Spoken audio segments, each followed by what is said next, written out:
NTA, ये नाम सुनते ही आजकल यूजीसी नेट, नीट यूजी और सीएसआईआर यूजीसी नेट के एस्पिरेंट्स को अद्भुत आनंद की अनुभूति होने लग जाती है, क्योंकि इस बार एनटीए ने इन तीनों ही एग्जाम्स को कंडक्ट करवाने में थोड़ा ज्यादा ही भारी मिस्टेक कर दिया है, जिससे लाखों बच्चों के फ्यूचर बर्बाद से हो गए हैं। भारी मिस्टेक हो गया सर।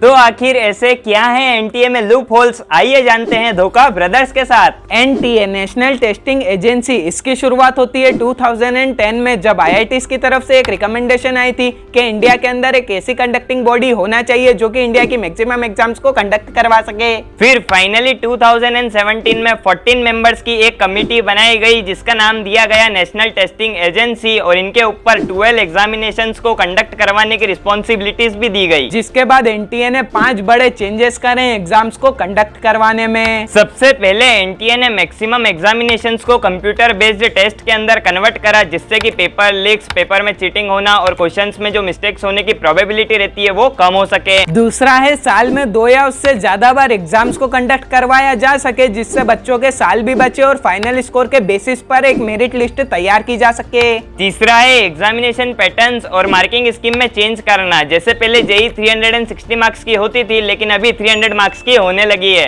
चौथा है मेरिट रैंक के लिए परसेंटाइल मेथड का यूज करना। पांचवा है एग्जामिनेशंस के सिलेबस को रिड्यूस करना, और एनटीए ने एग्जामिनेशन सिलेबस को रिड्यूस करके एक अच्छे पैटर्न की तरफ भी स्टेप अपनी बढ़ाई है। फिर फाइनली एनटीए ने 2019 में अपना सबसे पहला पेपर कंडक्ट करवाया, लेकिन यहीं से एरर स्टार्ट हो गया है, क्योंकि एक पेपर के एक क्वेश्चन के 2 आंसर सही निकल गए। जिसके बाद नीट यूजी 2020 में एक बच्चे को एनटीए ने सिर्फ 60 मार्क्स दिए थे, जबकि उनकी ओएमआर को जब चेक करा गया तो 590 मार्क्स निकले थे, लेकिन बच्चे ने डिप्रेशन में आके सुसाइड कर लिया। और ऐसे उन्होंने एक एसटी कैटेगरी के टॉपर को फेल कर दिया। और 2020 में ही जेई के जो टॉपर आए थे आसाम के, उन्होंने अपनी एग्जाम ही नहीं दी थी, इस कारण से इस केस में भी 7 लोगों को गिरफ्तार करा गया था। फिर 2022 में टेक्निकल एरर्स के जेई के अंदर एलिगेशंस लगे। फिर 2024 में सारी शिफ्ट्स में एक जैसे पेपर न देने के कारण स्टूडेंट्स थोड़े से नाराज भी थे। फिर 2024 नीट स्कैम के बारे में तो आप लोगों को पता ही है, पेपर लीक, हरियाणा के एक ही सेंटर के 7-8 toppers, grace marks etcetera etcetera.